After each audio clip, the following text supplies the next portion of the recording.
வணக்கம். அன்பார்ந்த மாணவர்களே, நாம் இப்பொழுது புதிய பாடத்திற்கு படிக்க இருக்கிறோம். இப்பொழுது யூனிட் 1.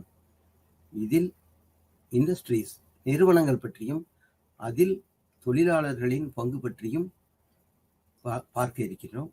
ஒரு நிறுவனம் என்பது 2 முக்கியமான அம்சங்களை சார்ந்தது. ஒரு புறம் தொழிலாளர்கள், ஒரு புறம் இன்ஃப்ராஸ்ட்ரக்சர் அல்லது நிறுவனத்தின் கட்டிடங்கள்,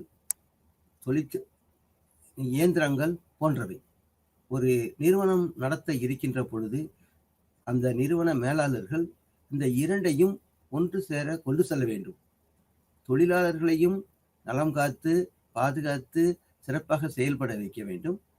மறுபுறம் இந்த கட்டிட அமைப்பு இன்ஃப்ராஸ்ட்ரக்சர் அல்லது இயந்திரங்களையும் சரியான முறையில் அமைத்து அவைகளை சரிபார்த்து மாற்றங்களை செய்து அவைகளை புதுமையாக்க வேண்டும்.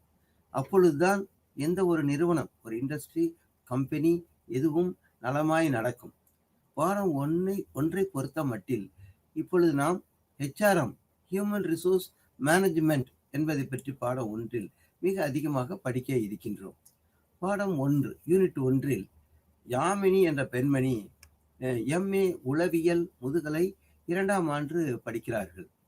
அவர்கள் A to Z என்ற நிறுவனத்தில் வேலைக்கு தேர்ந்தெடுக்கப்படுகிறார்.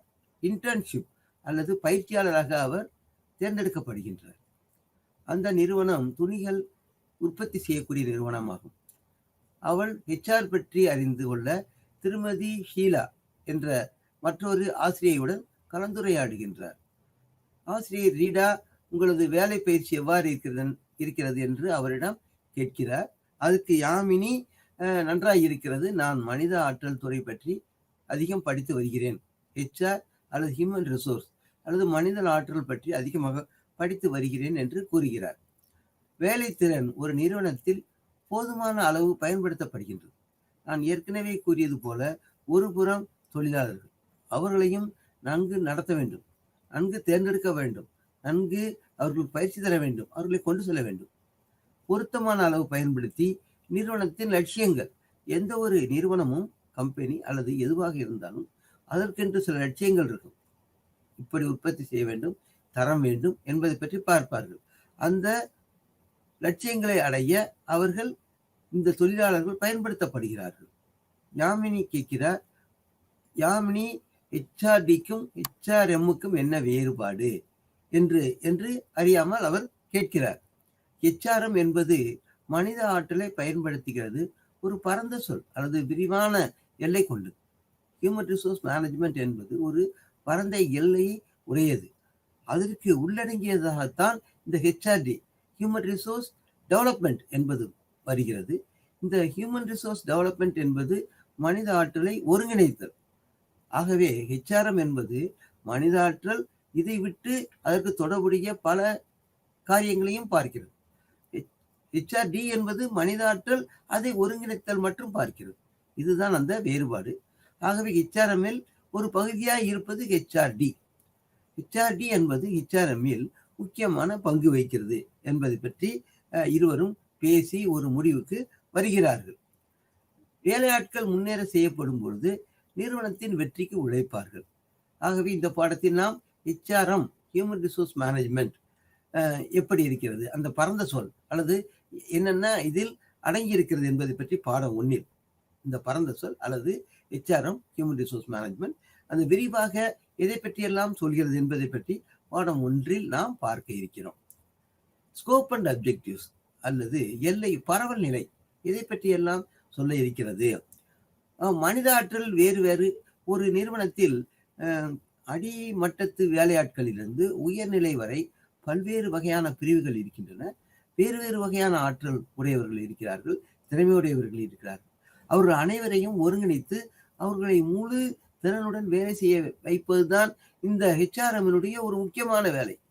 மேலாளர், வேலையால், மனித ஆற்றல் மேலாண்மை, மனிதர்களை நிறுவனத்தில் வேலை வாங்குவது, இதைத்தான் ஆளுமை என்று கூறுகின்றோம்.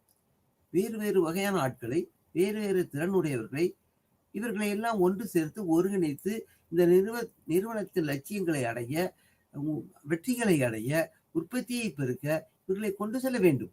அதுதான் இந்த பாடத்தின் நேச்சர் அண்ட் ஸ்கோப் அல்லது பரவல்நிலை அல்லது இதனுடைய லட்சியங்கள், இந்த பாடத்தினுடைய லட்சியங்கள் அதுவாகத்தான் இருக்கிறது.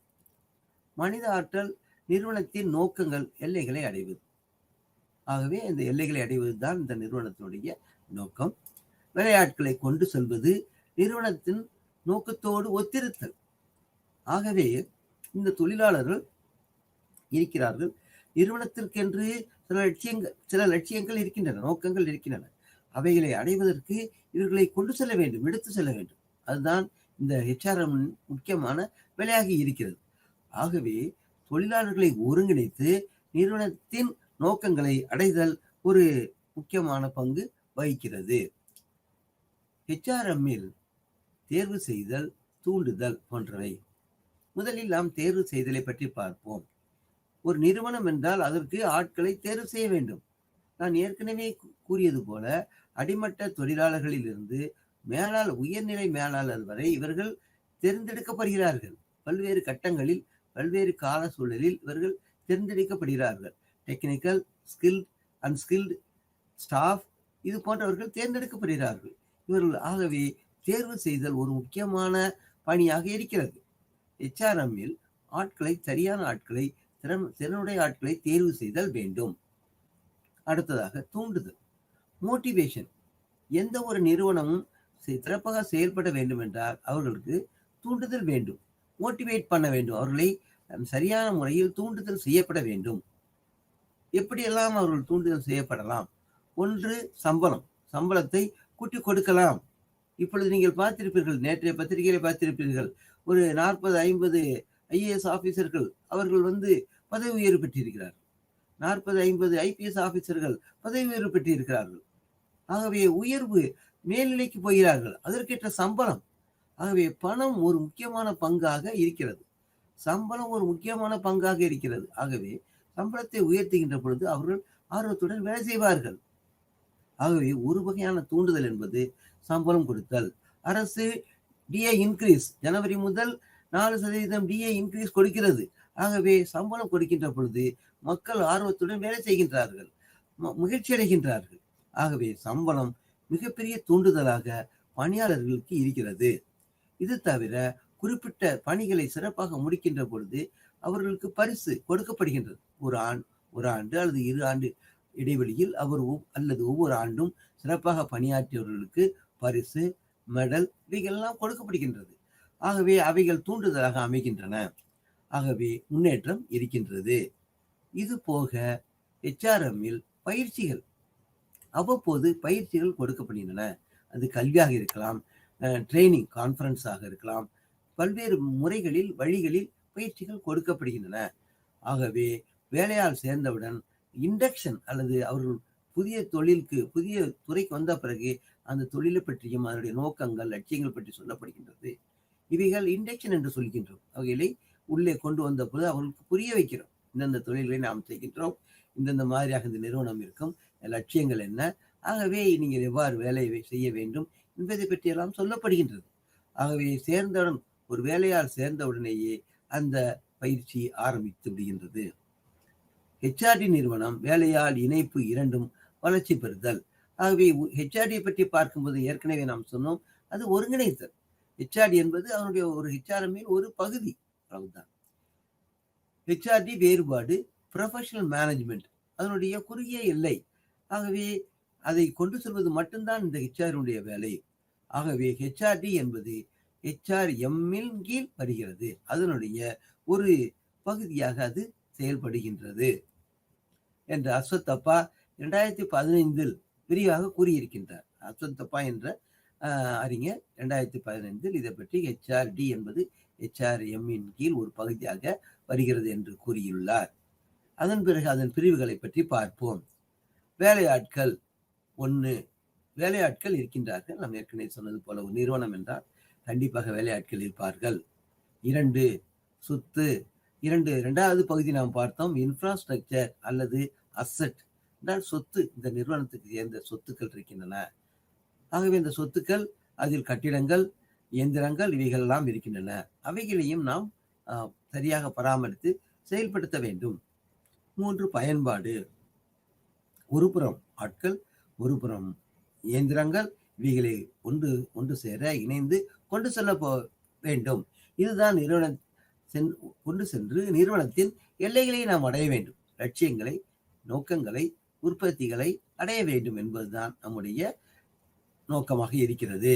இவைகள் தான் நம்முடைய செயல்கள் என்று டெஸ்லர் என்பவர் 2013ஆம் ஆண்டு தன்னுடைய கருத்துக்களாக கூறியுள்ளார். அடுத்து அதன்படி அவர் கூறியதுபடியே ஒரு நிறுவனம் என்றால் திட்டமிடல் வேண்டும். எந்த ஒரு நிறுவனத்திலும் திட்டமிடல் இருக்கும். அதில் லட்சியங்கள், விதிகள், முறைகள், அந்த நிறுவனம் என்ன எதிர்பார்க்கிறது என்பதை பற்றியெல்லாம் சொல்லப்பட்டிருக்கிறது. ஆகவே இவைகள் திட்டமிடல். இரண்டாவது ஆர்கனைசிங், ஒழுங்குபடுத்துதல். எப்படி ஒழுங்குபடுத்த போகின்றோம்? வேறு வேறு துறைகள் இருக்கிறது. அவைகள் ஒன்றுக்கொன்று முரணில்லாமல் ஒழுங்காக ஒருங்கிணைந்து செயல்பட வேண்டும். அந்த துறைகளுக்கான அதிகார வரம்புகள் இருக்கின்றன.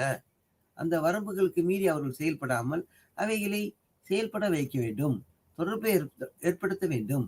கம்யூனிகேஷன், ஒரு நிறுவனம் என்றால் அதற்கு செய்தி தொடர்பு இருக்க வேண்டும். ஒன்றுக்கொன்று தொடர்புடையவராக அவர்கள் செயல்படுகின்றார்கள்.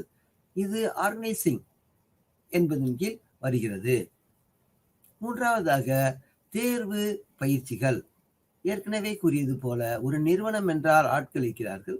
அவர்கள் முறையாக தேர்ந்தெடுக்கப்பட வேண்டும். எந்த ஒரு துறையாக இருந்தாலும் எந்த அதனுடைய மட்டத்தில் ஸ்கில்டு, அன்ஸ்கில்டு அல்லது ஸ்டாஃப், லைன் மேனேஜர்ஸ், இவர்கள் அனைவருமே தேர்ந்தெடுக்கப்படுகின்றார்கள். அவருடைய தரம் இவைகள் கூறப்படுகின்றது. ஆகவே அவர்கள் தேர்ந்தெடுத்தல் முதல் வேலை.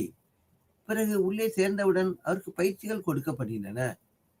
பயிற்சிகள் செய்கின்ற பொழுது மதிப்பீடுகள் ஏற்படுகின்றன. எவ்வளவு வேலை செய்கின்றார்கள், எவ்வளவு உற்பத்தி பண்ணுகின்றார்கள், திறனாக வேலை செய்கின்றார்களா இல்லது திறன் குறைந்திருக்கிறதா, இவைகள் மதிப்பீடு செய்யப்படுகின்றன. சில சமயங்களில் தேவைப்படுகின்ற பொழுது வேலையாட்களுக்கு அறிவுரைகள், கவுன்சிலிங் கொடுக்கப்படுகிறது. பயிற்சிகள் கொடுத்தாலும் சில சமயங்களில் அறிவுரைகளும் இப்படி செய்ய வேண்டும் என்று சூப்பர்வைசர்ஸ் இவர்கள் தருகின்றார்கள். கவுன்சிலிங் தரப்படுகின்றது. அடுத்தது மொரால் அண்ட் மோட்டிவேஷன். மொரால் என்றால் மன திருப்தியுடன் ஒரு இடத்தில் வேலை செய்வது ஆகும். இந்த கண்டியூசிவ் அட்மாஸ்பியர் இந்த ஒர்க்கிங் பிளேஸ். ஆட்கள் மிக எந்த விதமான சலனமின்றி, சஞ்சலமின்றி, அமைதியாக, விருப்பத்துடன் ஒரு வேலை செய்வதுதான் மொரால். வேலை திருப்தியுடன் அவர்கள் பணிகளை செய்ய வேண்டும். இதுதான் அமைதியாக அந்த சூழலில் வேலை பாதுகாப்பாக சந்தோஷத்தோடு வேலை செய்வதுதான் மொரேல். அதன் பிறகு மோட்டிவேஷன். நான் ஏற்கனவே கூறியது போல அவர்கள் தொடர்ந்து தூண்டப்பட வேண்டும். தொடர்ந்து தூண்டப்படும் பொழுதுதான் அவர்கள் இந்த பணியாளர்கள் தங்களுடைய வேலைகளை கவனித்து வேலை செய்வார்கள். குறித்த காலத்தில் வேலைகளை முடிப்பார்கள். இது ஒரு முக்கியமான பங்காக இருக்கிறது. குறித்த காலத்தில் முடிக்காமல் இருந்தால் ஒரு பிரயோஜனம் இல்லை. ஆகவே குறித்த காலத்தில் வேலைகளை முடிக்க வேண்டும். இவைகளை நாம் கண்ட்ரோலிங் என்று சொல்லுகின்றோம். கட்டுப்பாடுகள், இவைகளை நாம் கவனிக்கின்றோம். குறித்த காலத்தில் செய்யப்பட்டிருக்கிறதா என்பதை பார்க்கிறோம், அல்லது அவர்களுக்கு அறிவுரைகள் கூறி சீக்கிரம் முடிக்க வேண்டும் என்பதை சொல்லுகின்றோம். இதை கண்ட்ரோலிங். அடுத்ததாக பொருட்களின் தரம். ஒரு நிறுவனம் என்றால், பொருட்களை உற்பத்தி செய்யக்கூடிய நிறுவனம் என்றால் தரம் இருக்க வேண்டும். விற்பனை தரம் பார்த்தல், அவைகளை பார்த்து தரம் குறைந்திருந்தால் மாற்ற வேண்டும். ஒருவேளை இயந்திரங்களை மாற்ற வேண்டும் என்றால் இயந்திரங்களை மாற்ற வேண்டும். ஒருவேளை ஆட்களை மாற்ற வேண்டும் என்றால் ஆட்களை மாற்ற வேண்டும். ஆகவே அடுத்தது தரம் பார்த்தல். பிறகு சரிபார்த்தல், உயர்த்துதல். இவைகளெல்லாம் நாம் சரிபார்த்த பிறகு அதன் தரத்தை உயர்த்துகிறோம், தேவைப்பட்டால் உயர்த்துகிறோம். இதுதான் இந்த 5 வகையான செயல்பாடுகளாக இருக்கின்றன. HRM-இன் முக்கியமான வேலை உற்பத்தி சார்ந்தது ஆகும். ஆகவே ஏற்கனவே கூறியது போல HRM என்பது ஒரு பரந்த பிரிந்த பல வேலைகளை சார்ந்தது, பல பங்குகளை, பல காரணிகளை உடையது, பல செயல்களை பார்க்கிறது. அதில் உற்பத்தி தலையாயதாக இருக்கிறது. உற்பத்தி என்றால் பொருட்களை உற்பத்தி சரியான காலத்தில் தரத்தோடு உற்பத்தி செய்ய வேண்டும். அதன் மூலம் லாபம் ஈட்ட வேண்டும். எந்த ஒரு நிறுவனமும் லாபத்துக்காக தான் வேலை செய்கிறது. ஆகவே லாபம் என்பது அல்டிமேட் எய்ம், இறுதியான நம்முடைய லட்சியம். உற்பத்தியும் பணமும் லாபமும். ஆகவே அந்த லட்சியங்களை அடைவதற்கு இவர்கள் அனைவரும் ஒருங்கிணைந்து, ஒருபுறம் ஆட்கள், ஒருபுறம் இயந்திரங்கள், இவைகள் அணைந்து ஒருங்கிணைந்து செயல்பட வேண்டும். அடுத்ததாக டெஸ்லர் இதை பற்றி கூறுகின்றார். 2013ஆம் ஆண்டு டெஸ்லர் இதை பற்றி கூறியுள்ளார். பயிற்சி, மதிப்பீடு, தொடர்புகள் பற்றியெல்லாம் டெஸ்லர் தனது ஆய்வில் கூறியுள்ளார். இதில் உடல் நலமும் இருக்க வேண்டும், தொழிலாளர்களின் பாதுகாப்பும் இருக்க வேண்டும், வளர்ச்சி இருக்க வேண்டும். இதைத்தான் டினிசி 2014ஆம் ஆண்டு தன்னுடைய ஆய்வில் கூறியுள்ளார். வேலையாட்கள் தரமானவர்களாக இருந்தால்தான் தரமான உற்பத்தி இருக்கும். தரமான வேலையாட்கள், தரமான வேலை, தரமான உற்பத்தி. இதுதான் வெர்னர் டிசிமோன் 2012ஆம் ஆண்டு தங்களுடைய ஆய்வில் கூறியுள்ளார்கள். ஆகவே இந்த தேர்வு, பயன்பாடு, எல்லைகளை அடைவது, தொழிலாளர்கள் தேவைகளை பூர்த்தி செய்தல் போன்றவைகள் அனைத்தும் இந்த HRM-இன் கீழ் அடைகிறது, அதற்குள் வருகிறது. அடுத்ததாக நாம் பார்க்க இருப்பது ஜாப் அனாலிசிஸ். ஜாப் அனாலிசிஸ் என்றால் ஒரு வேலையை ஆய்வு செய்தல். இதன் கீழ் 2 காரணிகள் அங்கங்கள் வருகின்றன. ஒன்று ஜாப் டிஸ்கிரிப்ஷன், மற்றொன்று ஜாப் ஸ்பெசிஃபிகேஷன். ஜாப் டிஸ்கிரிப்ஷன் என்றால் ஒரு வேலையை பற்றி என்னென்ன, எந்த மாதிரியான வேலை, அதனுடைய அம்சங்கள், இதை பற்றி சொல்வதுதான் ஜாப் டிஸ்கிரிப்ஷன்.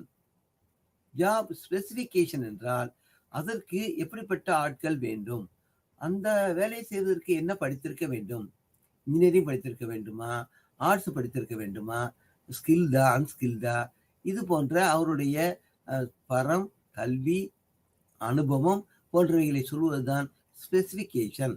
ஆகவே ஜாப் அனாலிசிஸும் இதன் அடியில் வருகிறது, HRM கீழ் வருகிறது. ஜாப் அனாலிசிஸின் கீழ் ஜாப் டிஸ்கிரிப்ஷன், ஜாப் ஸ்பெசிஃபிகேஷன் வருகிறது.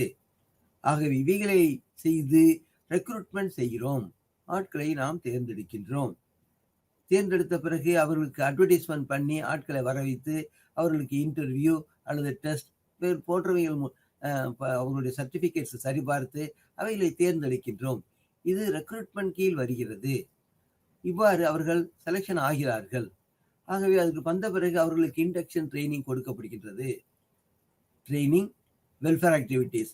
ஆகவே அதற்கு அடுத்ததாக அவர்களுக்கு நல்ல வெல்ஃபேர் ஆக்டிவிட்டீஸ், அவர்களுக்கு நல்லபடியாக இருப்பதற்கான உதவியும் ஆலோசனைகள் மற்றவைகள் செய்யப்படுகின்றன. இதை நாம் வெல்ஃபேர் ஆக்டிவிட்டீஸ் என்று கூறுகின்றோம். ஆகவே அப்பொழுது நல்ல உற்பத்தியும் நல்ல பாதுகாப்பும் அவர்களுக்கு கிடைக்கிறது. நல்ல சூழலில் அவர்கள் வேலை செய்கிறார்கள். ஆகவே நிறுவனத்தின் நோக்கங்கள், இந்த நிறுவனத்தின் நோக்கங்கள் உலகளவில் உள்ளதா, உலகளாவிய நிறுவனமா என்பதை பற்றி பார்க்கின்றோம். நிறுவனம் இந்த நாட்டுக்குள் அல்லது இந்த டிஸ்ட்ரிக்ட் அல்லது மாவட்டத்திற்குள் இருக்கின்றது என்றால் அந்த வழிமுறைகள், அந்த விதிமுறைகள், இவைகளை பின்பற்றி அவைகள் இருக்கும். உலகளாவிய நிறுவனம் என்றால் பல்வேறுபட்ட விதிகளுக்கு உட்பட்டு அவைகள் செயல்பட வேண்டியதாக இருக்கும். பல்வேறுபட்ட தொழில்நுட்ப வல்லுநர்கள் அங்கிருந்து நாம் கொண்டு வர வேண்டியது இருக்கும். அவைகள் விதிமுறைகளின் அடிப்படையில் அவர்களை நாம் வெளிநாடுகளிலிருந்து கொண்டு வருகின்றோம். அவர்களும் நம்முடன் இணைந்து சேர்ந்து வேலை செய்கிறார்கள்.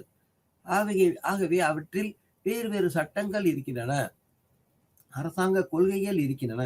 இவைகளெல்லாம் ஒருங்கிணைத்து அதற்கு பிறகு அவர்கள் தேர்ந்தெடுக்கப்பட்டு அவர்கள் இந்த நிறுவனத்தில் வேலை செய்கிறார்கள். சில சமயங்களில் வெளியிருந்து வேலையாட்களை பெற்று பயன்படுத்த வேண்டிய சூழல் ஏற்படுகிறது. அதனுடைய HRM-இல் அதுவும் ஒரு முக்கியமான பங்காக இருக்கிறது. இதை பற்றி அஸ்வத் அப்பா 2015ஆம் ஆண்டு தன்னுடைய கருத்துக்களில் கூறியுள்ளார். அடுத்து சோசியல் அப்ஜெக்டிவ்ஸ். சோசியல் அப்ஜெக்டிவ்ஸ் என்றால் சமூக காரணிகள், சமூக நோக்கங்கள். எந்த ஒரு நிறுவனமும் சமூகங்களை சார்ந்தது. ஒரு நிறுவனம் மதுரையில் இருக்கின்றது என்றால் மதுரை மக்களின் விருப்பத்திற்கு ஏற்ப, மதுரை சமூக மக்களின் அவருடைய எண்ணப்பாடுகளுக்கு ஏற்ப இருக்கும். அதில் வேலை செய்யக்கூடிய பெரும்பாலான ஆட்கள் மதுரை சமூகத்தை சேர்ந்தவராகத்தான் பெரும்பாலானவர்கள் இருப்பார்கள். அவருடைய விருப்பு வெறுப்புகளை புறக்கணித்து இந்த நிறுவனம் செயல்பட முடியாது. ஆகவே சமூகங்களை சார்ந்தது தான் இந்த நிறுவனங்கள். அவருடைய விருப்பு வெறுப்புகள், அவருடைய பாதுகாப்பு, அவருடைய வளர்ச்சி அனைத்தையும் இந்த சமூகத்தை சார்ந்ததாக இருக்கும். அந்த சமூகத்தின் நடைமுறைகளுக்கு ஏற்றபடி இந்த நிறுவனம் இருக்கும். அதுக்கேற்றபடி இவை அந்த சமூக நடைமுறைகளையும் ஒருங்கிணைத்துதான் அந்த நிறுவனத்தை நாம் கொண்டு செல்ல முடிகிறது. ஒன்றுக்கொன்றாய் எதிராய் இருக்க முடியாது. இந்த சமூகத்தினுடைய நோக்கங்களும் இந்த நிறுவனத்தின் நோக்கங்களும் ஒன்றுக்கொன்று எதிராக இருந்தால் நிறுவனம் சரியாக நடத்த முடியாது என்பது நாம் அறிந்த ஒன்றாக இருக்கிறது. ஆகவே அந்த சமூகம் சார்ந்ததாக இருப்பதால் தான் இருக்கும்போதுதான் அவைகளை நல்ல முறையில் கொண்டு செல்ல முடியும். இதுவும் ஆர்கனைசேஷனல் அப்ஜெக்டிவ்ஸ், நிறுவனத்தின் கோட்பாடுகளில் இவைகளும் இருக்கிறது. ஆட்களை தேர்வு செய்தல், மதிப்பீடு செய்தல் நிறுவனத்தின் எல்லைகளை சார்ந்தது. தேர்ந்தெடுத்தலும் அவர்களுக்கு பயிற்சி கொடுப்பதும் மதிப்பீடு செய்வதும் இந்த நிறுவனத்தின் எல்லைகளை சார்ந்தது. ஃபங்க்ஷனல் அப்ஜெக்டிவ் நிறுவனங்களின் தேவைகள் சார்ந்தது. ஒரு நிறுவனம் வேலை செய்கின்ற பொழுது ஃபங்க்ஷன், அதற்கு சில அவைகளுக்கு என்று சில லட்சியங்கள் இருக்கின்றன. இவ்வாறு செயல்பட வேண்டும், இவ்வளவு உற்பத்தி செய்ய வேண்டும், இவ்வளவு தரமாக இருக்க வேண்டும் என்பது ஃபங்க்ஷனல் அப்ஜெக்டிவ் என்ற தலைப்பின் கீழ் நாம் பார்க்கின்றோம். பர்சனல் அப்ஜெக்டிவ்ஸ், ஆட்களை எந்த தரமுடையவர்களாக எவ்வளவு பயிற்சியுடன் எப்படி கொண்டு செல்கின்றோம் என்பதுதான் பர்சனல் அப்ஜெக்டிவ்ஸ். வேலையாள் தேவை, அவைகளை பூர்த்தி செய்தல், அதன் மூலம் அதிக வேலை, அதிக உற்பத்தி பெறுவது நம்முடைய நோக்கமாக இருக்கிறது. அவர்களுக்கு பயிற்சிகள், நான் ஏற்கனவே கூறியது போல பதவி உயர்வுகள், குறிப்பிட்ட கால வரையறைகளில் அவர்களுக்கு இன்கிரிமெண்ட் அல்லது அதிக சம்பளம், பதவி உயர்வுகள், போனஸ் போன்றவைகள் தரப்படுகின்றன. இவைகள் அவர்களை தூண்டுதல் கொடுக்கின்றது. ஏனென்றால் பணம் ஒரு முக்கியமான பங்கு வகிக்கிறது, அவர்களுக்கு தூண்டுதலாக அமையும். அடுத்து ஃபங்க்ஷன்ஸ் ஆஃப் ஹெச்ஆர்எம். ஹெச்ஆர்எம்மின் செயல்பாடுகள்: பிளானிங், திட்டமிடுதல்; ஸ்டாஃபிங், ஆட்களை தெரிவு செய்தலும் அமைத்தலும் நிறுவனங்களுக்கு கொண்டு வருதலும்; டெவலப்மெண்ட், அவர்களை மேலும் திறனுடையவர்களாக ஆக்குதல், கல்வியுடைய அறிவு பெற்றவர்களாக மேற்பயிற்சி பெற்றவர்களாக திறனுடையவர்களாக ஆக்குவதுதான் டெவலப்மெண்ட். மெயின்டெனன்ஸ், இவைகளை கொண்டு செல்லுதல், ஆட்கள் பொருட்கள் இவைகளை கொண்டு செல்வதுதான் மெயின்டெனன்ஸ். ஹியூமன் ரிசோர்ஸ் பிளானிங், ஆட்கள் எத்தனை பேர் வேண்டும், வேலை முடிக்க ஆய்வு செய்தல். ஜாப் அனாலிசிஸ், இதன் கீழ் ஜாப் டிஸ்கிரிப்ஷன், ஜாப் ஸ்பெசிஃபிகேஷன். ஆகவே விளக்கம் ஜாப் டிஸ்கிரிப்ஷன், ஜாப் ஸ்பெசிஃபிகேஷன் என்பது என்ன திறனுடன் ஆட்கள் தேவை என்பதை பற்றி கூறுவதாகும். 3. Recruitment, selection, placement. ரெக்ரூட்மெண்ட்டில் நாம் தேர்ந்தெடுப்பு செய்கிறோம், அவருடைய அந்த இடங்களை போட்டு நிரப்புகிறோம், அதற்கு விளம்பரங்கள் கொடுக்கின்றோம். சில சமயங்களில் கேம்பஸ் ரெக்ரூட்மெண்ட், படிக்கின்ற மாணவர்களை நேரடியாக நிறுவனங்களுக்கு கேம்பஸ் ரெக்ரூட்மெண்ட் மூலமாக எடுத்துக்கொள்கின்றோம். அந்த தெரிவு செய்தலில் இன்டர்வியூ இருக்கலாம், குரூப் டிஸ்கஷன் இருக்கலாம், இவைகள் மூலமாக அவர்கள் தேர்ந்தெடுக்கப்படுகின்றார்கள். 4. Induction and orientation. தேர்ந்தெடுத்த பிறகு அவர்களுக்கு ஓரியன்டேஷன், இந்த நிறுவனத்தை பற்றிய லட்சியங்கள், அதனுடைய பணிகள், முன்னேற்றங்கள், எவ்வளவு உற்பத்தி செய்ய வேண்டும் என்பதை பற்றி எல்லாம் ஓரியன்டேஷன், அந்த ஆரம்ப பயிற்சியானது தரப்படுகின்றது. அடுத்து நாம் பார்க்க இருப்பது மிஷன் அண்ட் விஷன். மிஷன் என்றால் என்ன விதமான பணிகள், என்ன உற்பத்தி, இதை பற்றி கூறுவதுதான் மிஷன் ஆகும். விஷன் என்றால் என்ன விதமான பணியை பற்றி விவரமாக கூறுவதாகும். விஷன் என்றால் தொலைநோக்கு பார்வை, அடுத்ததாக இதிலிருந்து நாம் எந்த மாதிரியாக முன்னேறி போக போகின்றோம், எந்தெந்த புதிய நிறுவனங்களை நாம் நிறுவப் போகின்றோம், எப்படி உற்பத்தியை பெருக்கப் போகின்றோம், ஒருவேளை வெளிநாடுகளில் நாம் மேலும் பல நிறுவனங்களை அமைக்கப் போகின்றோமா என்பது போன்ற விஷன், பார்வை, தொலைநோக்கு பார்வையை பற்றி சொல்வதுதான் விஷன். ஆகவே மிஷன் அண்ட் விஷன் மிக மிக முக்கியமான பங்கு இந்த ஹெச்ஆர்எம்மில் இருக்கிறது. Expectations of the organisation. ஒரு ஆர்கனைசேஷன் அப்படியே இருப்பது போல இருந்து விட முடியுமா? அது காலங்காலமாக அது முன்னேற வேண்டும், வளர்ச்சி பெற வேண்டும், அப்பொழுதுதான் நல்லதாக இருக்கும். ஆகவே வளர்ச்சி பற்றியும் புதிய நிறுவனங்களை அமைப்பது பற்றி சொல்வதுதான் இந்த விஷன் ஆகும். ட்ரைனிங் அண்ட் டெவலப்மெண்ட், பயிற்சியும் அவர்களுக்கு மேற்கொண்டு புதிய படிப்புகள், புதிய டெக்னிக்கல் நாலேஜ் இதை கொடுப்பது தான் டெவலப்மெண்ட் ஆகும். இந்த தற்காலத்தில் உலகமயமாக்கலில் பல்வேறு வெளிநாடுகளிலிருந்து பணத்தை கொட்டி இங்கு நிறுவனங்களை நிறுவுகின்றார்கள். பிற நாடுகளிலிருந்து தேடி வந்து இங்கு நிறுவனங்களை, motor car company, cellphone company போன்று அவர்கள் இங்கு இந்தியாவில் உற்பத்தி செய்கின்றார்கள். இது உலகமயமாக்கலின் கீழ் வருகின்றது. நம்முடைய நாட்டினுடைய பிரதிநிதிகளும் வெளிநாடுகளில் தொழிற்சாலைகளை அமைக்கின்றார்கள். ஆகவே அவர்களுக்கு டெக்னிக்கல் அண்ட் பிஹேவியரல், அது தொழில்நுட்பம் சார்ந்ததாக இருக்க வேண்டும், நடத்தை சார்ந்ததாகவும் இருக்க வேண்டும். இதை நாம் ட்ரைனிங் அண்ட் டெவலப்மெண்ட் கீழ் படிக்க இருக்கின்றோம். அடுத்ததாக பெர்ஃபார்மன்ஸ் அப்ரைசல், இவருடைய மதிப்பீடு செய்து நிறுவனங்கள் அவ்வப்போது அவைகள் சூப்பர்வைசர் மேலும் மற்றவர்களால் மதிப்பீடு செய்யப்படுகின்றார்கள். எவ்வளவு உற்பத்தி செய்கின்றார்கள், எவ்வாறு வேலை செய்கின்றார்கள் என்பதெல்லாம் அப்பொழுது கணிக்கப்படுகின்றது. பல வழிகளில் மதிப்பீடு செய்யப்படுகின்றது. அதன் மூலம் பதவி உயர்வு கொடுக்கப்பட வேண்டியது இருக்கிறது. பயிற்சிகள் தேவைப்பட்டால் பயிற்சிகள் கொடுக்கப்பட இருக்கிறது. லேபர் ரிலேஷன்ஸ், தொழிலாளர்களுடன் ஒருவருக்கொரு தொடர்புடையவராக இருக்க வேண்டும். ஒரே நிறுவனத்தில் பல்வேறு வகையான பிரிவு, வேறு வேறு செக்ஷன்ஸ், வேறு வேறு விதமான செயல்கள் இருந்தாலும் கம்யூனிகேஷன்ஸ் மூலமாக அல்லது செய்தி தொடர்புகள் மூலமாக அவர்கள் ஒருங்கிணைந்து செயல்படுவார்கள்.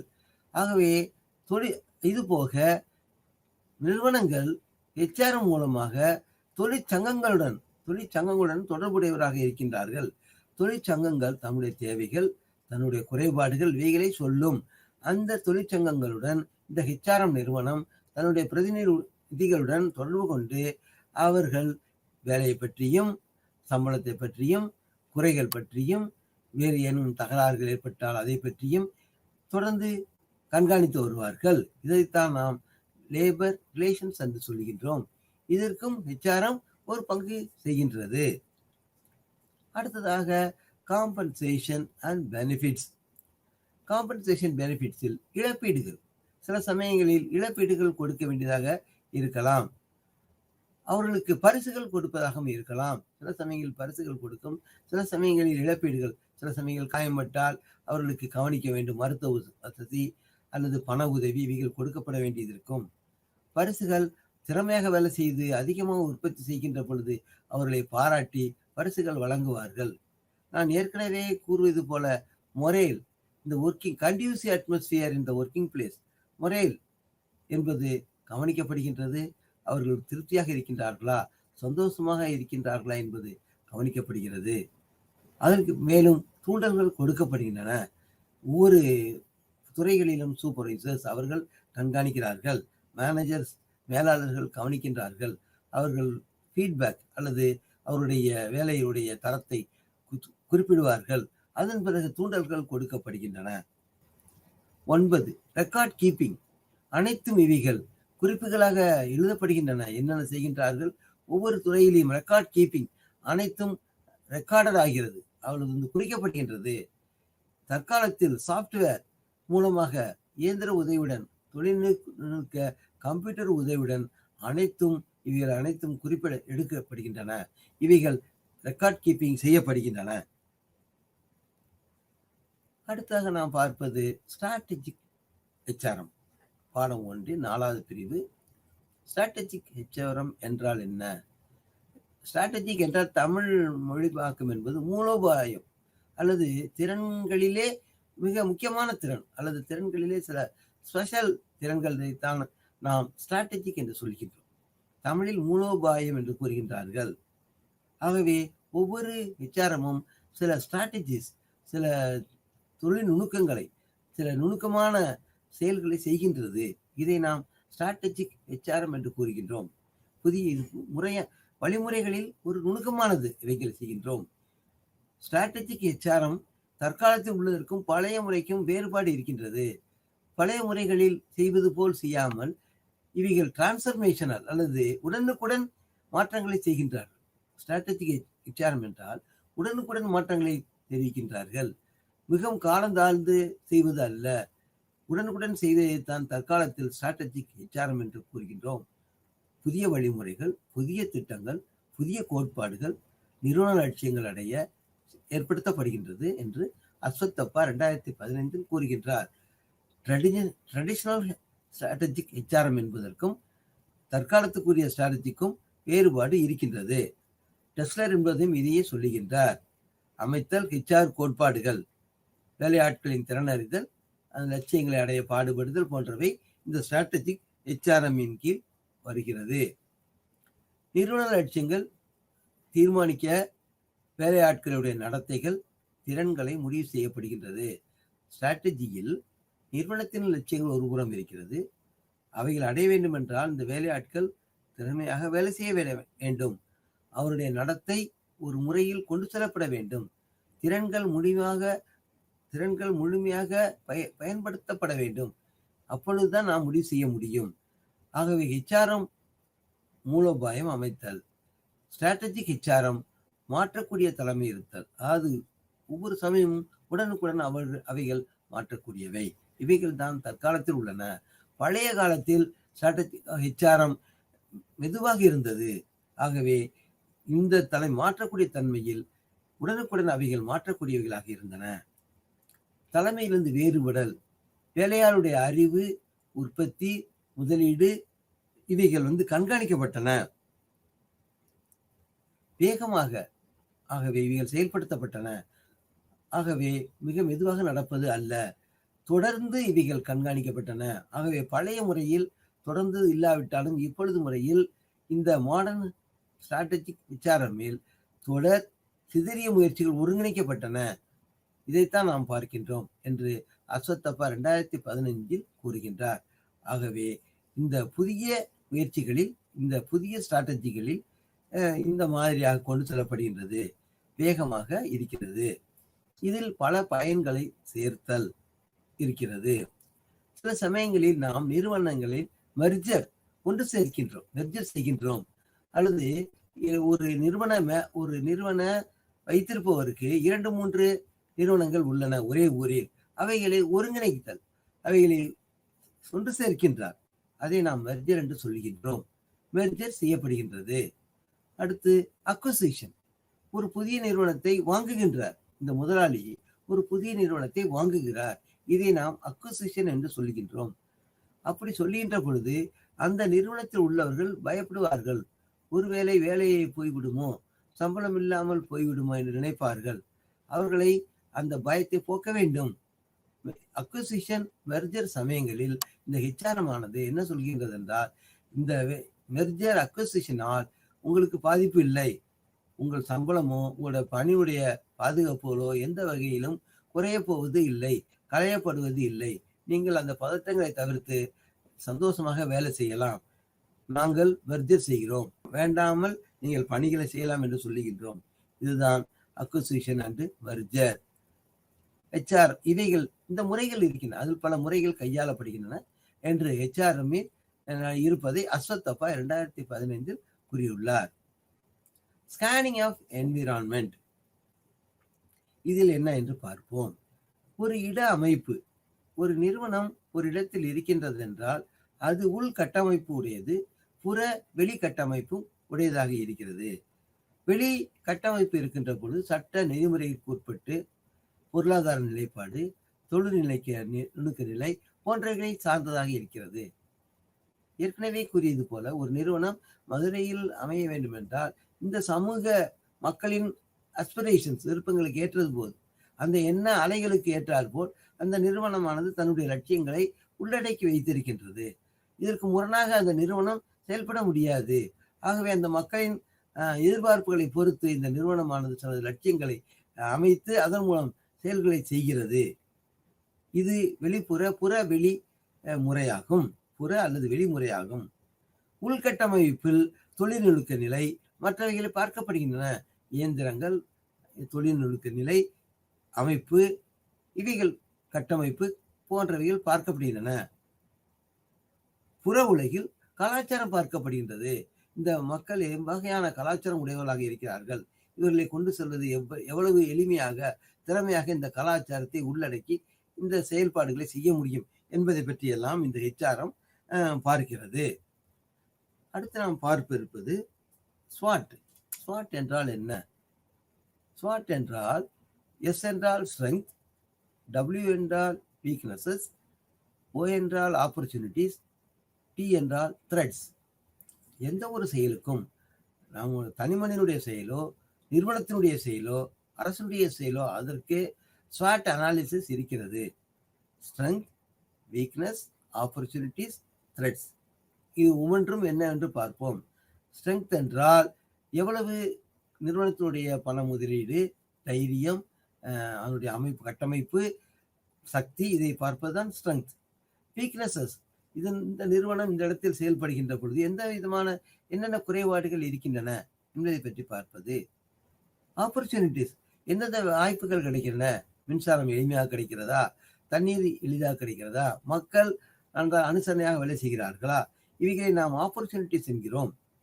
த்ரெட்ஸ், ஆகவே வெளியிலிருந்து எந்த விதமான நமக்கு தாக்கங்கள் ஏற்படுகின்றன, போட்டியாளர்கள் எவ்வளவு இருக்கின்றார்கள், அவைகளை த்ரெட்ஸ் என்று கூறுகின்றோம். ஆகவே நிறுவனம் செயல்பட வேண்டும் என்றால் ஸ்வாட் அனாலிசிஸ் செய்து பார்த்து அதன் மூலம் நாம் எதில் திறமையாக இருக்கிறோம், எதில் திறமை இல்லாமல் இருக்கிறோம் என்பதை நாம் கண்டுபிடிக்க முடியும். இதுவும் HRM கீழ் வருகிறது. அடுத்தது மொரால் அண்ட் மோட்டிவேஷன். ஏற்கனவே மொரால், மோட்டிவேஷன் இரண்டும் நான் தெளிவாக கூறிவிட்டேன். அடுத்ததாக identification of sources of competitive advantage. ஆகவே அடுத்ததாக நாம் கண்டறிந்தல், எவ்வளவு நாம் உற்பத்தி செய்ய முடியும், நம்முடைய திறமை, இந்த நம்ம நிறுவனத்தின் சக்தி எவ்வளவு, உற்பத்தியினுடைய சக்தி எவ்வளவு, தொழிலாளர்களுடைய சக்தி எவ்வளவு என்பதை நாம் தெரிந்து வைத்திருத்தல். தரம், பொருட்களின் விலை, நுகர்வோர்களை எவ்வாறு அடையப் போகின்றோம் போன்றவைகளை பற்றி நாம் தெரிந்து வைத்திருக்கின்றோம். திறன்களை, வேலையாட்களுடைய திறன்களை ஆய்வு மூலம் கண்டு வைத்திருக்கின்றோம். அதன் மூலம்தான் நாம் வெற்றியடைய முடியும். இதைத்தான் நாம் ஐடென்டிஃபிகேஷன் ஆஃப் HRM ஸ்ட்ராட்டஜிஸ் என்று கூறுகின்றோம். அடுத்ததாக லேர்னிங் அண்ட் சோஷியலைசேஷன். அடுத்தது தொழிலாளர்களுக்கு கல்வி கொடுத்தல், பயிற்சி கொடுத்தல். அது டெக்னிக்கல் நாலேஜ் இல்லாமல் இருக்கிறதோ அவைகளை கொடுத்தல், அதை உணர்தல். 2, டிவால்வ்டு இன்ஃபார்மல் லேர்னிங். டிவால்வ்டு என்றால் வழங்கப்படுவது, புறத்தலையீடுகள். எவ்வாறு என்று பார்ப்போம். Line managers. ஒரு நிறுவனத்தில் லைன் மேனேஜர்ஸ், ஸ்டாஃப் மேனேஜர்ஸ் என்று இரு வகையில் இருப்பார்கள். லைன் மேனேஜர்ஸ் என்றால் கீழ் மட்டத்தில் உள்ள தொழிலாளர்களை கவனிக்கக்கூடிய அந்த சூப்பர்வைசர் தான் நாம் லைன் மேனேஜர்ஸ் என்று கூறுகின்றோம். அவர்கள் அன்றாடம் அந்த தொழிலாளர்களுக்கு இப்படி செய்ய வேண்டும், வேலை இப்படி செய்ய வேண்டும் என்று சொல்லித் தருகின்றார்கள். இது ஒரு வகையான கல்வி. மென்டார்ஸ், அவைகள் மென்டார்ஸ், கல்வி வாய்ப்புகளை கொடுக்கின்றார்கள். அவ்வப்பொழுது அவர்கள் கீழ்மட்ட தொழிலாளர்களை வேலைக்கு, பதவிக்கு, ட்ரைனிங்க்கு அனுப்புகிறார்கள். அதன் மூலம் அவர்கள் திறனாகி உயர்வு பெற்று வாய்ப்புகளை பெறுகின்றார்கள். 2வது பார்ப்பது இன்ஜினியரிங், சோசியல் கேபிட்டல். ஆகவே சோசியல் கேபிட்டல் என்றால் அறிவு தொடர்புகளினால் நாம் பெறுவது. சோசியல் கேபிட்டல் என்பது பெரும் அறிவு தொடர்புகளினால் உள்புற நிறுவனங்களின் வளர்ச்சி. சோசியல் கேபிட்டல் என்றால் உள்புற நிறுவனங்களுடைய வளர்ச்சி தான் சோசியல் கேபிட்டல் என்கிறோம். அஸ்வத்தப்பா இதைத்தான் 2015ஆம் ஆண்டு கூறுகின்றார். Empowered informal learning. எம்பவர்டு என்றால் வலிமை பெறுதல். ஆகவே இன்ஃபார்மல் லேர்னிங் என்றால் ஃபார்மல் லேர்னிங்க்கு அப்பாற்பட்டது இன்ஃபார்மல் லேர்னிங். அவ்வப்பொழுது இந்த சூப்பர்வைசர்ஸ், லைன் ஸ்டாஃப் மேனேஜர் சொல்லித் தருவது, அவைகளை நாம் இன்ஃபார்மல் லேர்னிங் என்று கூறுகின்றோம். சோசியல் கேபிட்டல் என்றால் ஏற்கனவே கூறிவிட்டேன், உள்புற வழி முன்னேற்றம். அவைகள் தொழில் எவ்வளவு முன்னேற்றம் தருகின்றனர் என்பதை பற்றி பார்த்தது. அதற்கு லைன் மேனேஜர்ஸ்க்கு வழங்கல். அவர் லைன் மேனேஜர்ஸ் அடிப்படை அடிநிலை ஊழியர்களை அன்றாடம் சந்திப்பவர்கள் லைன் மேனேஜர்ஸ். அவர்களும் இந்த ஊக்குவிக்கின்றார்கள், இந்த தொழிலாளர்களை ஊக்குவிக்கின்றார்கள். அவர்கள் வளங்கள் கொடுக்கின்றார்கள். அடிப்படை கட்டமைப்பு வசதிகளுக்கு அவைகளை கொண்டு செல்கின்றார்கள். அடிப்படை கட்டமைப்பு வசதிகளை அவர்கள் பார்த்துக் கொள்கிறார்கள்.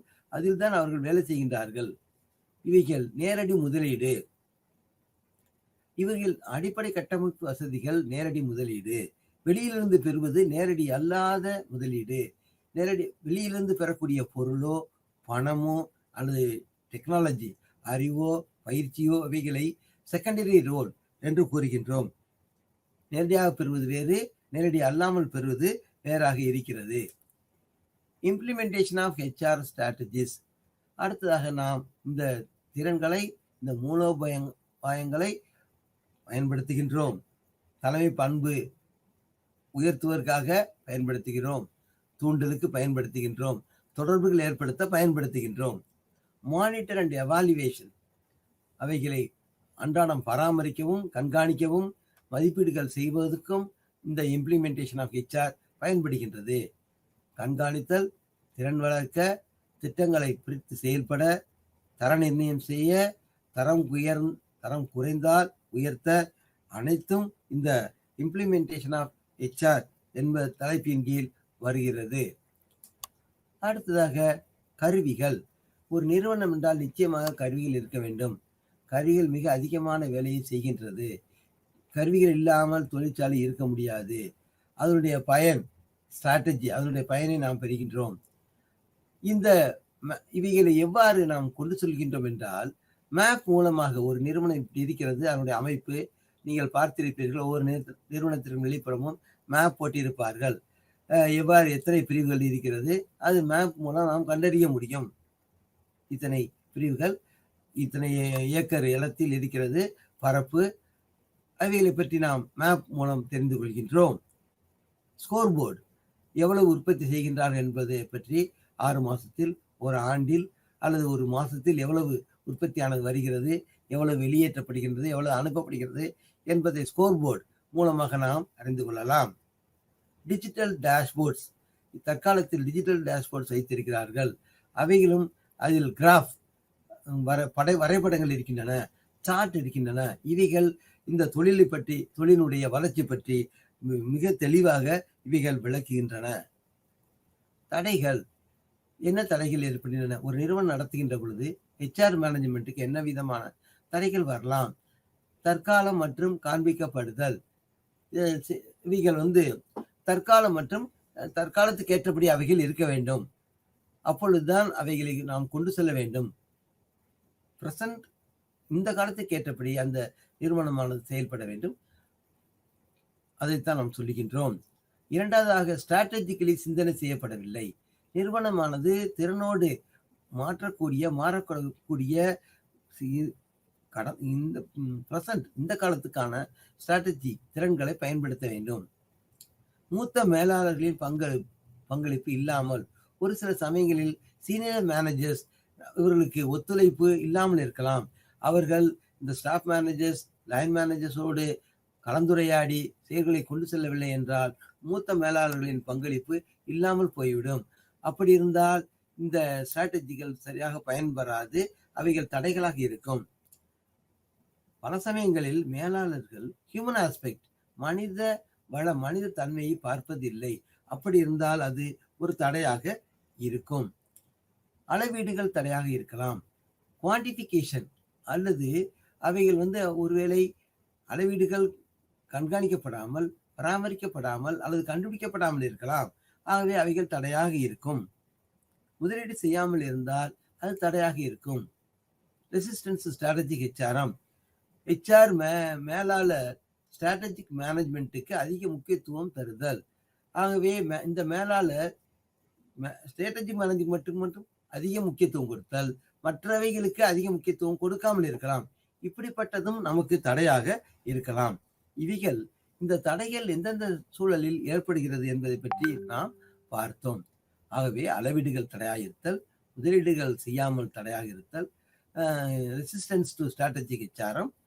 ஆகவே ஹெச்ஆர் மேலாளர் ஸ்ட்ராட்டஜிக் மேனேஜ்மெண்ட்டுக்கு முக்கியத்துவம் தருதல் அல்லது தராமல் இருத்தல் ஒரு தடையாக இருக்கும். தேவை, சரியான ஆய்வு இல்லாமல் இருத்தல். ஆகவே எவ்வளவு தேவை என்பது ஆய்வு செய்யப்படவில்லை. இந்த புற கலாச்சாரம் ஒருவேளை கவனிக்கப்படாமல் இருக்கலாம். அந்த மாதிரி சமயங்களில் நாம் இந்த தடைகளை நாம் பார்க்கிறோம். சில சமயங்களில் ஹெச்ஆர் துறைக்கும் பணியாளர்களுக்கும், ஹெச்ஆர் என்பது ஒரு குறிப்பிட்ட துறையாகும், அவர்களுக்கும் மற்ற துறை சார்ந்தவர்களுக்கும் தொடர்புகள் இல்லாமல் இருக்கலாம். மொத்தத்தில் இந்த பாடத்தினுடைய சுருக்கமானது nature, scope, objectives of HRM, training, compensation, developing, policies, strategies of management of individuals, HR planning, job analysis, recruitment, selection and placement placement, induction, orientation, training and development. ஆகவே இந்த பாடத்தில் HRM-இல் இவ்வளவு பணிகளை நாம் செய்வதும் இந்த துறையில் எவ்வாறு வேலை செய்கின்றது என்பதை பற்றி விவரமாக தெரிந்து கொண்டோம். அடுத்ததாக நாம் பாடம் 2க்கு செல்ல இருக்கின்றோம். இதில் HRD பற்றி பார்க்க போகின்றோம். இந்த வேலையாட்களை ஒருங்கிணைத்தல், HRD-யில் ஒருங்கிணைத்தல் எவ்வாறு இருக்க போகிறது என்பதை பற்றி பார்ப்போம். அடுத்தாக performance operation, labour relations, compensation, benefits, record keeping strategies, HRM இவைகளும் HRM-இல் பார்த்து விட்டோம். யூனிட் 2 அடுத்தாக பாடம் 2க்கு வருகின்றோம். இதில் ஹியூமன் ரிசோர்ஸ் டெவலப்மெண்ட். ஆகவே நாம் வேறுபடுத்தினோம். முதல் பாடம் HRM, இரண்டாவது பாடம் HRD. இதில் இயல்புகள், பண்புகள், திறனாளர்களின் பங்கு இவற்றை பார்க்க போகின்றோம். அடுத்தது HRD தொழிலாளர்கள் திறன்களை அளந்து பயன்படுத்துதல், தற்கால எதிர்கால தொழில் சார்ந்த தேவைகளை பூர்த்தி செய்தல் HRD அடியில் வருகிறது. தொழிலாளர்களை ஒருங்கிணைத்தல் என்பதைத்தான் நாம் செய்ய இருக்கின்றோம். இங்கு நாம் பயிற்சி பட்டறைகள் வைக்கின்றோம், முன்னேற்ற பாட வகுப்புகள், கோர்சஸ் நடத்துகின்றோம் என்று வெர்னர் டிசுமோன் 2012ஆம் ஆண்டு தன் ஆய்வுகளில் கூறியுள்ளார். திறன்களை வளர்த்து தற்கால எதிர்கால தேவைகளை பூர்த்தி செய்கின்றோம். தொழிலாளர்களுக்கு திறன் வளர்க்க வாய்ப்பளித்தல். எந்த ஒரு நிறுவனமும் தொழிலாளர்களுக்கு கல்வியோ ட்ரைனிங்கோ அந்த தன்னுடைய திறமையை வளர்ச்சி பெறுவதற்கு வாய்ப்பளித்தல் வேண்டும், தூண்டுதல் தர வேண்டும், இன்சென்டிவ் தர வேண்டும். அது பணமாகவோ மற்ற பரிசுகளாகவோ இருக்கலாம். அப்பொழுதுதான் அவர்கள் வேலையில் திருப்தியுடன் இருப்பார்கள். அப்பொழுதுதான் நிறுவனங்கள் தன் லட்சியங்களை அடைய முடியும். 2, 3, 1 HRD-யின் பண்புகள், ஃபீச்சர்ஸ். HRD-யில் வரிசையான தொடர்ந்த வழிமுறை. இவைகள் தொடர்ந்து ஒரு முறையாக நாம் செய்கின்றோம். தனிநபருடைய வளர்ச்சியும் இருக்கிறது, நிறுவனத்தின் வளர்ச்சியும் இருக்கிறது. முன்னேற்றம், தனிநபர் முன்னேற்றம் இருக்கிறது, நிறுவனத்தின் முன்னேற்றம் இருக்கிறது. தொழிலாளருடைய திறன்களை வளர்த்தல். நாம் ஏற்கனவே கூறியது போல தொழிலாளர்களை தேர்ந்தெடுத்து வந்த பிறகு நிறுவனத்தை பற்றி சொல்கின்றோம். நாம் அவர்கள் திறன்களை அவ்வப்போது ஊக்குவிக்கின்றோம், பயிற்சிகள் தருகின்றோம். ஆகவே இந்த தனிநபர்கள் நிறுவனங்களின் லட்சியத்திற்கு ஏற்றபடி அதன் விருப்பத்தின்படி அந்த வேலை செய்து அவர்கள் அந்த வெற்றிகளை அடைகின்றார்கள். நேர்மறையான வளர்ச்சி, பாசிட்டிவ் திங்கிங், தொழிலாளர்களுக்கும் வளர்ச்சி, தொழிலாளர்களுக்கு நல்ல சிந்தனையை கொடுக்கிறது. நேர்மறை வளர்ச்சி தொழிலாளர்களுடைய திறன்களை வளர்க்க உதவுகிறது. இதன் அடியில் கல்வி, தொடர்புகள் போன்றவைகளை நாம் பார்க்கின்றோம். உயர்நிலையில் இருந்தாலும் தாழ்நிலையில் இருந்தாலும் தொடர்புகள் சார்ந்திருத்தல், ஒருவருக்கு ஒருவர் தொடர்புடையவர்களாக இருக்க வேண்டும். இந்த நிறுவனத்தில் உயர்நிலையில் உள்ளவர்களும் அடிப்படை வேலையாட்களும் ஒருவரை ஒருவர் சார்ந்திருக்கின்றார்கள். இந்த ஆட்கள் இந்த நிறுவனத்தோடு ஒன்றித்து போகின்றார்கள். இனி என்னுடைய நிறுவனம் என்று அவர்கள் நினைக்கின்றார்கள். இந்த ஒன்றித்தலானது இருக்கிறது. அதற்கு தூண்டுதலும் அவசியமானதாக இருக்கிறது. அவருடைய வாழ்வு, தொழிலாளர்களுடைய வாழ்வானது உயர்த்தப்பட வேண்டும். அப்பொழுதுதான் அவர்கள் மகிழ்ச்சியாக இருப்பார்கள். அவருடைய தரத்தையும் உயர்த்தப்பட வேண்டும். அடுத்த பாடம் டெவலப்மெண்ட் ஆஃப் HRD. பயிற்சிகள். 18ஆம் நூற்றாண்டில் முதலாக இந்த தொழிலாளர்களுக்கு பயிற்சிகள் பற்றி ஏற்பட்டது என்று வெர்னர் டிசிமோன் கூறுகின்றார். 2012ஆம் ஆண்டு கூறினார். 18ஆம் நூற்றாண்டில் முதலாக தொழிலாளர்கள் வீட்டு உபயோகப் பொருட்களை செய்து வந்தார்கள். அவர்கள் திறனுடைய வேலையாட்கள் மூலமாக அவைகள் செய்யப்பட்டது. வீட்டு ஜாமான்கள் என்றால் மர ஜாமான்கள், துணி, வேறு வேறு உபயோகம். அந்த பயிற்சிகளை அந்த திறனுடைய வேலையாட்கள் செய்து கொண்டிருந்தார்கள். இது நடந்தது 18ஆம் நூற்றாண்டு. முதலில் திறனுடையவர்கள் வீட்டு உபயோகப் பொருட்களை செய்து வந்தார்கள். காலத்தில் அவர்களுக்கு அடியில் அப்ரண்டிசஸ், நிறைய பயிற்சி பெறுவர்கள், அன்ஸ்கில்டு லேபரர்ஸ் இருந்தார்கள். அவர்கள் ட்ரைனிங் எடுத்துக் கொண்டிருந்தார்கள். இந்த வேலையாட்களை நாம் ஈமன் என்று அழைக்கின்றோம். அவர்கள் சில சமயங்களில் தான் பணம் சம்பளமாக பெற்றார்கள், பல சமயங்களில் பணம் பெறவில்லை. அவர்கள் வெறும் வேலையை பழகி கொண்டிருந்தார்கள். இந்த அப்ரண்டிஸ்ஷிப் அல்லது ட்ரெயினர்ஸ் ஈமன் என்று அழைக்கப்பட்டார்கள். இவர்கள் பயிற்சி பெற்றதும் தனது பயிற்சி பெறுவரை விட்டுவிட்டு தனியாக கடை வைத்து அவர்கள் தொழில்களை செய்ய ஆரம்பித்தார்கள். அப்படி ஆரம்பிக்கின்ற பொழுது சில சமயங்களில் அவர்களால் கருவிகளை விலை கொடுத்து வாங்க முடியவில்லை. கடைகளுக்கான வாடகையை கொடுக்கப்பட முடியவில்லை. மிகவும் கஷ்டப்பட்டார்கள். இவர் நாளடைவில் இவருடைய எண்ணிக்கையானது பெருகி மிக அதிக அளவில் இந்த ஈமன் இருந்தார்கள். அவர்கள் ஈமனரிஸ் என்று அழைக்கப்பட்டார்கள். அவர்களை மிக அதிக அளவில் இருந்ததால் அவர்களை ஒழுங்குபடுத்த வேண்டியதாகிய ஒரு சூழலுக்கு உண்டாகியது. அவர்களுடைய வேலை நேரம், சம்பளம், பொருட்களின் தரம் இவைகள் நிர்ணயிக்கப்பட்டன. இவரது எண்ணிக்கை நாளடைவில் உயர்ந்தது. மிக அதிகமாக இவர்கள் இருந்தார்கள். இந்த ஈமனரிஸ் அதிகரித்தார்கள்.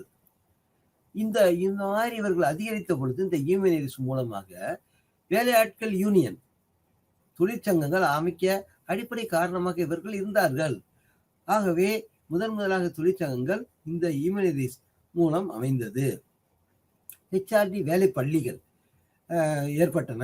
இதைத்தான் டேவிட் கிளின்டோனின் 1809 வேலை பள்ளி வேலையின்மை போக்கியது. இவர்களுக்கு இந்த மாதிரி இண்டஸ்ட்ரியல் ட்ரைனிங் ஸ்கூல்ஸ் வேலைப்பள்ளிகள் ஏற்படுத்தப்பட்டன. அதிகமாக ஈமனரிஸ் இருக்கின்ற பொழுது ஒரு காலகட்டத்தில் அதிகமாக ட்ரைனிங் கொடுப்பதற்கு பயிற்சி பள்ளிகள் ஏற்படுத்தப்பட வேண்டிய காலகட்டத்தில் அவர்கள் இருந்தார்கள். இதில் குற்றம் செய்த வேலையாட்களும் அதிகம் இருந்தார்கள். இவர்கள் சில சின்ன அஃபென்சஸ், சின்ன குற்றம் செய்தவர்களும் இந்த அன்ஸ்கில்டு, இந்த ட்ரைனிங் இல்லாமல் இருப்பவர்களில் நிறைய இருந்தார்கள். இவர்கள் அனைவரும் இந்த இண்டஸ்ட்ரியல் ட்ரைனிங் இவர்கள் எடுத்துக்கொண்டார்கள். இது அடுத்த வளர்ச்சியாக இருந்தது.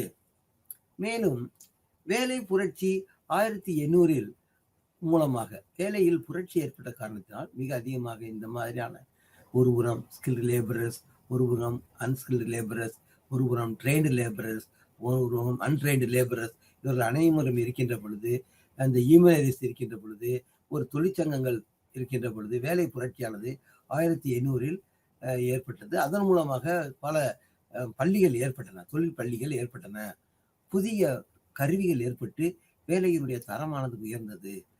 இந்த வளர்ச்சியின் காரணமாக புதிய கருவிகள் ஏற்பட்டு வேலையின் தரம் உயர்ந்தது. குறைந்த திறன், நல்ல கருவிகள், வேலை தரம் உயர்ந்தது. குறைந்த வேலை, அதிகமான கருவிகள் நிறைய வேலையை செய்ய உதவியது. அதன் மூலமாக வேலை தரமானது உயர்ந்தது. தொழிற்பள்ளி ஹோ அண்ட் கோ நியூயார்க் 1882 ஹோ அண்ட் கோ நியூயார்க்கில் 1882 ஏற்படுத்தப்பட்டது. அப்ரண்டிஸ்ஷிப் ப்ரோக்ராம்ஸ், அவர்களுக்கு இந்த மாதிரியான அரைகுறை பயிற்சி பெற்றவர்களுக்கு அப்ரண்டிஸ்ஷிப் ப்ரோக்ராம்ஸ் கொடுக்கப்பட்டது. இவருடைய காலம் ஆனது குறைந்த காலத்தில் இவர்களுக்கு பயிற்சியானது கொடுக்கப்பட்டது. குறைந்த காலத்தில் இவருடைய திறனானது உயர்ந்தது. Model T Henry Ford 1913 Henry Ford என்பவர் 1913 கார் உற்பத்தி அசம்பிளி லைன் ஏற்படுத்தினார். அசம்பிளி லைன் என்றால் இந்த இடத்தில் நாம் சொல்ல வேண்டும், ஒரு நிறுவனத்தில் ஒரு நேர்கோட்டில் இயந்திரங்கள் வரிசையாக இருக்கும், ஒவ்வொன்றும் ஒரு வேலையை செய்து தரும். இதை நாம் அசம்பிளி லைன் என்று சொல்கின்றோம்.